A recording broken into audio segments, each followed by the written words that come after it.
Students, आज इस video में हम देखते हैं कि इनवर्स ऑफ ए मैट्रिक्स क्या होता है, ट्रेस ऑफ ए मैट्रिक्स क्या होता है। सो इनवर्स ऑफ ए मैट्रिक्स क्या होता है और दूसरी चीज़ किस मैट्रिक्स का इनवर्स एग्जिस्ट करेगा और कौन से मैट्रिक्स का इनवर्स एग्जिस्ट नहीं करेगा। सो जो मैट्रिक्स सिंगुलर होती है उस मैट्रिक्स का ट्रेस का इनवर्स कभी एग्जिस्ट नहीं करेगा, because okay, now first to the definition. If A is a square matrix of order n and there exists another square matrix B of order n such that AB is equal to BA is equal to IN। यहाँ पे IN क्या है, हमारी identity matrix है n cross n order की। Then A is said to be invertible and B is an inverse of A। यानी हमारे पास दो मैट्रिक्स हैं A और B, दोनों का ऑर्डर क्या है n क्रॉस n, दोनों स्क्वायर मैट्रिक्स हैं, ऑर्डर n है। और अगर हम देखें कि A B is equal to B A है और वो किसके इक्वल है, identity matrix of I n, तो हम कहते हैं कि ए मैट्रिक्स इन्वर्टिबल है और बी ए का इन्वर्स है। और कन्वर्सली हम ये भी कह सकते हैं कि बी मैट्रिक्स इन्वर्टिबल है और ए मैट्रिक्स बी का इन्वर्स है। ओके, ये दोनों एक दूसरे का इन्वर्स हैं अगर इन दोनों का प्रोडक्ट आइडेंटिटी मैट्रिक्स आ जाता है तो। अब क्वेश्चन ये है कि क्या ये हमेशा एग्जिस्ट करेगा, एक ऐसी मैट्रिक्स बी हमेशा हमें मिलेगी कि A B equal to B A हो जाए, और मिलेगी तो हम कैसे ढूंढेंगे, क्या वो यूनिक होगी या और भी होंगी। चलो देखते हैं, आगे पढ़ते हैं। Inverse of every square matrix is unique. Her square matrix का इनवर्स यूनिक होता है, यानी किसी एक मैट्रिक्स ए के लिए हमेशा सिर्फ एक ही बी मैट्रिक्स मिलेगी ताकि उनका प्रोडक्ट आइडेंटिटी मैट्रिक्स दे। इसीलिए हर मैट्रिक्स का इन्वर्स यूनिक होता है, उसको यूनिकली हम रिप्रेजेंट कर सकते हैं, यूनिकली आइडेंटिफाई कर सकते हैं। Next property, A square matrix A is invertible if and only if A is non singular. यानी एक मैट्रिक्स इन्वर्टिबल सिर्फ तब होगी जब वो मैट्रिक्स नॉन सिंगुलर है, यानी उसका determinant equal to non zero number होगा। यानी ज़ीरो नहीं होना चाहिए मैट्रिक्स का डिटर्मिनेंट। अगर ज़ीरो आ गया इसका मतलब वो सिंगुलर है, सिंगुलर है तो वो नॉन इन्वर्टिबल है। तो इन्वर्टिबल होने के लिए उसे नॉन सिंगुलर होना पड़ेगा। क्यों? क्योंकि इन्वर्स मैट्रिक्स को हम कैसे डिफाइन करते हैं, inverse matrix of A equal to adjoint of A upon determinant of A.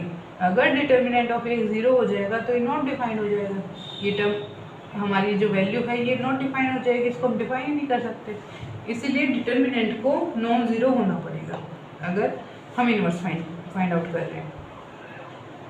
If A is non singular then A inverse is also non singular,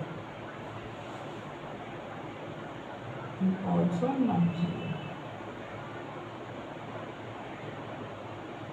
यानी हम क्या कह रहे हैं, अगर कोई मैट्रिक्स नॉन सिंगुलर है तो उसका इन्वर्स एग्जिस्ट करेगा और जो इन्वर्स होगा वो भी नॉन सिंगुलर रहेगा। ओके, किसी मैट्रिक्स का इन्वर्स है वो कभी भी सिंगुलर नहीं होता, वो हमेशा नॉन सिंगुलर ही होता है।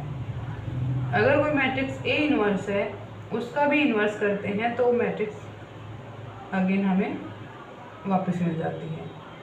और कोई मैट्रिक्स ए है, दूसरी हमारे पास बी है, अगर उनको मल्टीप्लाई करके फिर उसका इन्वर्स निकालते हैं तो वो क्या करता है, स्टोक्स प्रॉपर्टी को फॉलो करता है, यानी B inverse A inverse result आएगा। ये हमने देख लिया। ए इन्वर्स कैसे निकालेंगे, adjoint of A divide by determinant of ए।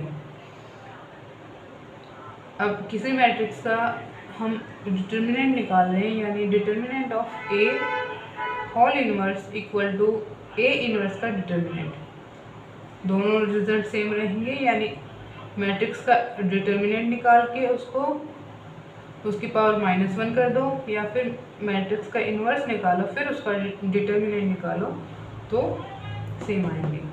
मतलब हम इनको कैसे यूज़ कर सकते हैं, अगर हमें कोई मैट्रिक्स ए गिवन है, हमें उसके इन्वर्स का डिटर्मिनेंट पूछा जाए तो हम पहले इन्वर्स निकाल के डिटर्मिनेंट निकाल लें। उससे बेटर है कि मैट्रिक्स का डिटर्मिनेंट निकाल के उसकी पावर -1 कर दो, यानी उसका रेसिप्रोकल कर दो, वो हमारा डिटर्मिनेंट आ जाएगा उस मैट्रिक्स के इन्वर्स का। Okay, Next property, if A and B are square matrices of same order and A is non-singular, then A inverse B A equal to determinant of A B. यानी दो matrix हैं A और B जिसमें से A non singular है, A can be anything, singular और non singular, लेकिन अगर मैट्रिक्स A नॉन सिंगुलर है और उसके इन्वर्स और मैट्रिक्स खुद हमने B मिड में लेके आगे इन्वर्स है, पीछे मैट्रिक्स वो A है, यानी A इनवर्स B A का डिटर्मिनेंट किसके इक्वल आएगा, determinant of matrix B. Okay, now next term है ट्रेस ऑफ अ मैट्रिक्स. अब किसी मैट्रिक्स का ट्रेस क्या होता है, मैट्रिक्स का ट्रेस है उसकी डायगोनल एंट्रीज का सम.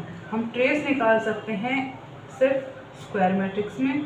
स्क्वायर मैट्रिक्स में जो उसकी डायगोनल एंट्रीज हैं उन सबको ऐड कर दें तो हमें मिल जाएगा मैट्रिक्स का ट्रेस.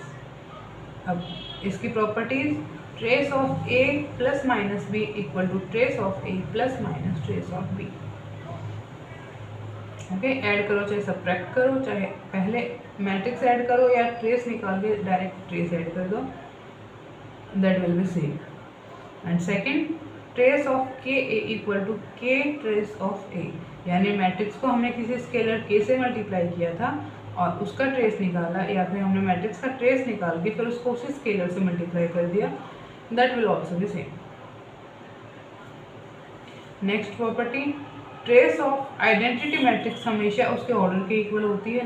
लाइक अगर हमारे पास 2x2 ऑर्डर की मैट्रिक्स है, यानी उसका ऑर्डर 2 है, तो उस मैट्रिक्स का ट्रेस भी 2 होगा. अगर 3x3 की मैट्रिक्स है तो उसका ट्रेस 3 होगा. 4x4 ऑर्डर की कोई हमारे पास आइडेंटिटी मैट्रिक्स है तो उसका ट्रेस हमारे पास 4 होगा. और अगर आपके पास कोई 1000 ऑर्डर की आइडेंटिटी मैट्रिक्स है उसका ट्रेस आपके पास 1000 होगा. क्यों? क्योंकि हम ट्रेस में क्या करते हैं, डायगोनल एलिमेंट्स को ऐड करते हैं, और डायगोनल एलिमेंट्स सारे क्या होते हैं, 1 1 1. अब जितने हमारे पास ऑर्डर है उतने ही 1 होंगे और उन सबको ऐड करेंगे तो हमें n ही मिलेगा. Next, trace of AB equal to trace of BE, यानी ट्रेस ऑफ AB किसके इक्वल होता है, ट्रेस ऑफ BE. ये trace of A trace of B के इक्वल नहीं होता, ना ही trace of B trace of A के इक्वल होता. ट्रेस हमारा हमेशा हमारे पास एक सिंगल वैल्यू होती है, कोई मैट्रिक्स के फॉर्म में नहीं आएगा. हमारे पास एक वैल्यू आ जाएगी, हमारे पास एक कांस्टेंट आ जाएगा, यानी ट्रेस किसी भी मैट्रिक्स से एक कांस्टेंट वैल्यू होती है, क्योंकि हम इसमें इसके डायगोनल एंट्रीज को ऐड करते हैं. एक क्वेश्चन देखते हैं इसके ऊपर. हमें मैट्रिक्स दे रखी है A प्लस 2B, ये मैट्रिक्स है, and 2A minus B second matrix है. हमें निकालना है trace of A minus trace of B.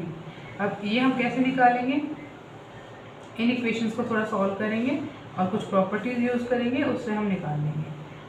हमें क्या दे रखा है, ट्रेस ऑफ A, हमें A प्लस 2B मैट्रिक्स दे रखी है, इसका ट्रेस निकाल सकते हैं. इसका ट्रेस क्या होगा, 1 माइनस 3 प्लस 1, 1 माइनस 3 यानी माइनस 2 प्लस 1 माइनस 1. इस मैट्रिक्स का ट्रेस आ गया. अब हमें पता है एडिशन में क्या करते हैं, हम ट्रेस ब्रैकेट ओपन कर सकते हैं, trace of A plus twice of trace of A, यानी हमने ये फर्स्ट एंड सेकंड प्रॉपर्टी को यूज़ किया और हमने इस इक्वेशन को ऐसे लिख दिया, और इसकी वैल्यू क्या है, -1. अब सेकंड मैट्रिक्स का अगर हम ट्रेस निकालेंगे तो ये कितना आ जाएगा, 2 माइनस 1 प्लस 2, यानी इसका ट्रेस आ गया 3. अब अगेन हम सेकंड एंड फर्स्ट प्रॉपर्टी का यूज़ करके इस इक्वेशन को हम इस तरीके से लिख सकते हैं. अब हमारे पास दो इक्वेशन है और दो ही हमारे पास वेरिएबल हैं, trace A and trace B, दो हमारे पास वेरिएबल हैं जिनकी हम वैल्यू निकालनी है. हमें दो इक्वेशन है, दोनों को सॉल्व कर सकते हैं. कैसे करेंगे, सेकंड वाली इक्वेशन को 2 से मल्टीप्लाई कर दिया एंड फिर दोनों को ऐड कर दिया, तो यहाँ पे क्या होगा, यहाँ पे 2 आ जाएगा और ये 4 हो जाएगा. 4 trace of A minus 2 trace of B. ये दोनों टर्म कैंसिल हो जाएंगे, यहाँ पे बचा 5 trace of A. Trace of A and 4 trace of A दोनों ऐड होके 5 हो जाएगा, एंड 6 माइनस 1 4 हो गया.